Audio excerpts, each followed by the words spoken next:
Final ম্যাচে আম্পায়ারদের এমন সিদ্ধান্ত মেনে নেওয়ার মতো না। শেষ ওভারে ডেভিড মিলারের ক্যাচটি একটু জুম করলে দেখা যায় সেটি 6 ছিল। সূর্যকুমারের পা বাউন্ডারি লাইন স্পর্শ করেছিল, তবে আম্পায়াররা আউট দেখাতেই সঠিক অ্যাঙ্গেলের ভিডিওটি দেখায়নি। আউট না হয়ে 6 হলে হয়তোবা ম্যাচের ফলাফল দক্ষিণ আফ্রিকার পক্ষে যেত। এবার ভারতের বিপক্ষে কেমন অভিযোগ আনলেন সাবেক ক্রিকেটার এবি ডিভিলিয়ার্স। প্রথমবার ফাইনালে উঠে বিশ্বকাপটা প্রায় নিজেদের করে ফেলেছিল দক্ষিণ আফ্রিকা।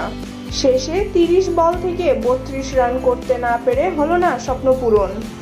তবে ম্যাচ জয়ের আশা টিকেছিল শেষ ওভার পর্যন্ত। 20তম ওভারের প্রথম বলেই যখন ডেভিড মিলার ক্যাচ আউট হয়ে যায়, তখনই যেন সব স্বপ্ন শেষ হয়ে যায় দক্ষিণ আফ্রিকার। তবে এবার এবি ডিভিলিয়ার্স ফাঁস করলেন গোপন তথ্য। তিনি বলেন আম্পায়াররা ভারতকে ম্যাচটি জিতিয়ে দিয়েছে। শেষ ওভারে মিলার যখন উড়িয়ে মারল, তখন একেবারে বাউন্ডারি লাইনের বাইরে গিয়ে ক্যাচটি নেন সূর্যকুমার। ক্যাচটি যখন থার্ড আম্পায়ার চেক করছিল, তখনই আমার সন্দেহ হয়েছে। তারা এমন অ্যাঙ্গেল থেকে ভিডিওটি দেখাচ্ছিল, সেখানে বোঝা যাচ্ছিল না সূর্যকুমারের পা বাউন্ডারি লাইনের বাইরে নাকি ভেতরে।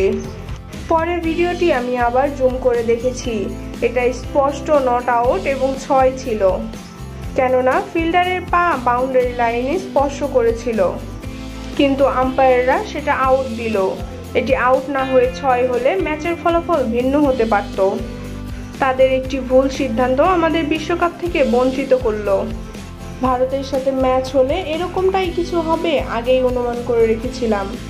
আম্পায়াররা সবসময় ভারতের পক্ষে কথা বলে।